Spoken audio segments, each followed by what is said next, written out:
Bonjour à vous, c'est Giant Kid, bienvenue dans une nouvelle vidéo avec moi sur Orléans, la Loire et le coucher de soleil. Je suis ici sur le Douai Saint-Charles à Orléans, peu connu des gens car il est difficile d'accès, mais à l'époque où la ville était un port avec la Loire, il n'y avait pas tous les ponts d'aujourd'hui.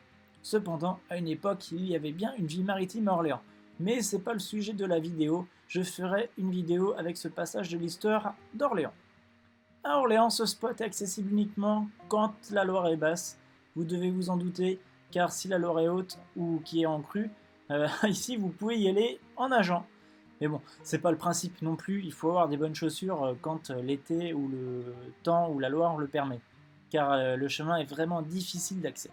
Mais c'est sympa, c'est un spot à aller voir, c'est à 2 pas du centre-ville, et c'est pratique, mais bon, je vous laisse y aller, regarder la vidéo, et puis voilà. Le ciel était magnifique ce soir-là, c'est pour ça que j'ai filmé, et je vous le partage avec vous. Et nous avons aussi des couleurs vraiment superbes, de rose à violet, et le jet d'eau qui est en bas à gauche de la vidéo est vraiment impressionnant. Il y a un débit d'eau, à mon avis, qui est très important. Si jamais quelqu'un veut installer une bobine, enfin pas une bobine, un barrage hydraulique, il peut, hein. Clairement, il fera du beurre, il mettra du beurre dans ses épinards. Je ne sais même pas si cette expression se dit, mais regardez vraiment la qualité du pavé, du sol, c'est vraiment impressionnant. Vous voyez la suite dans les vidéos comme ça, la qualité de l'eau, transparente, c'est super beau.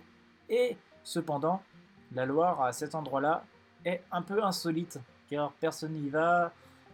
Pour y aller, il faut un peu se mouiller les pieds, ou alors éviter les entorses avec tous les trous et les pavés qui manquent. Mais la vue est magnifique. On a une vue un peu insolite et décalée de la ville d'Orléans, qui permet aux amateurs photographes et même aux experts, ceux qui se prétendent pros par exemple, il y en a malheureusement. Il y a accès à tout et vous pouvez voir qu'il y a des beaux clichés à partir d'ici.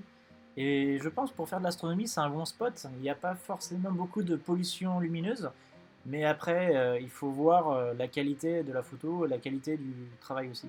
Et il faut avoir, bien sûr, pour faire de l'astronomie, un soir où il n'y a pas forcément de nuages et pas la lune. Car la lune, elle éclaire le ciel forcément. Et si du coup elle éclaire le ciel, bah vous voyez pas grand chose. Il y a des super photos sur Instagram de comptes orléanais.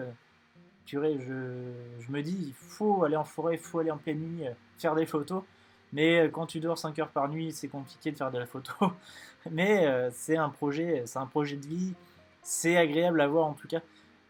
Prochainement, je mettrai en avant ces jeunes talents en fait qui font du travail vraiment de qualité et qui méritent d'être mis en avant par la communauté Instagram, YouTube. Non, je rigole.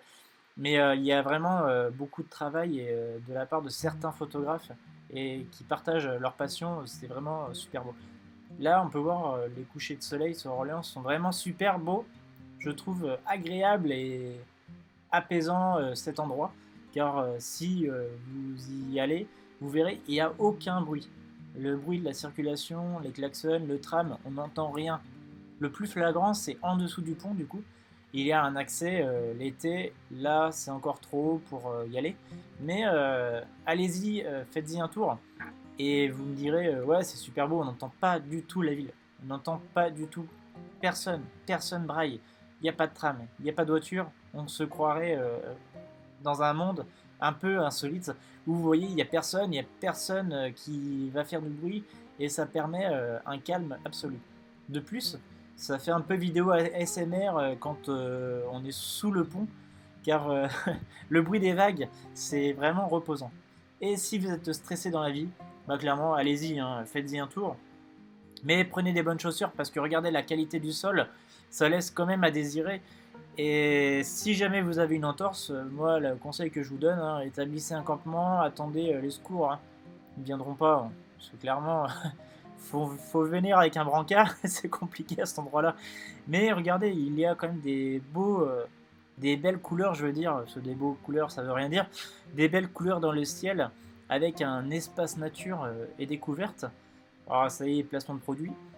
Et on peut apercevoir ici un tourbillon d'eau avec des branches, des trous et la Loire qui travaille la pierre, le béton. J'ignore totalement la structure du Douy. J'ignore totalement si quelqu'un a la réponse qui me dise. Et vous voyez, je zoome sur un tourbillon d'eau.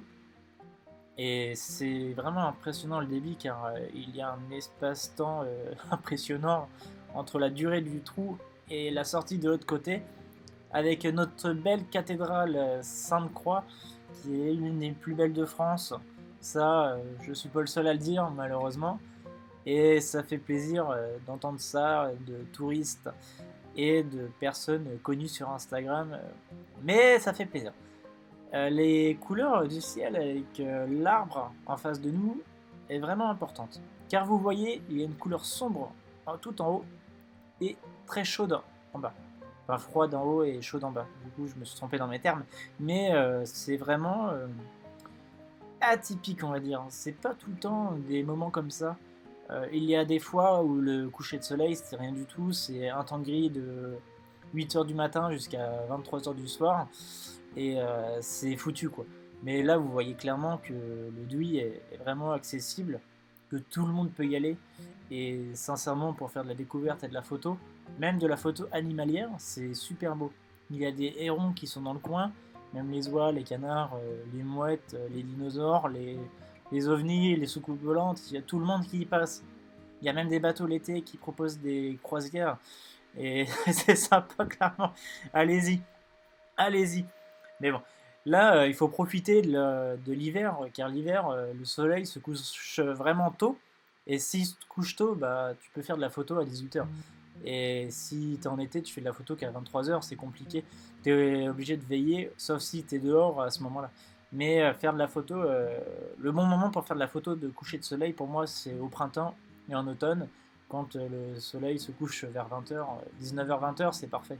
C'est vraiment le bon spot, le vrai bon moment, c'est ça en fait. Là, on peut voir encore un tourbillon encore plus gros que le précédent. Et c'est vraiment reposant du coup à regarder. Et pour le coucher de soleil ou le lever de soleil, je vous conseille des applications. Il y en a beaucoup, beaucoup, beaucoup. Si jamais vous voulez savoir, j'utilise une application qui s'appelle Lune. Et c'est vraiment pratique. On peut tout faire dessus. Mais bon, là, je vous dis de suivre mes aventures sur Instagram et Twitter, de me suivre, de vous abonner, de me laisser des commentaires, des pouces bleus, des pouces jaunes, des pouces verts, on s'en fout. On aime tout le monde. Je vous souhaite une bonne soirée à vous et à la prochaine pour une prochaine vidéo. Merci à vous d'avoir regardé jusqu'à la fin. Il y a une annonce à la fin de la vidéo et c'est pas vrai, j'ai menti.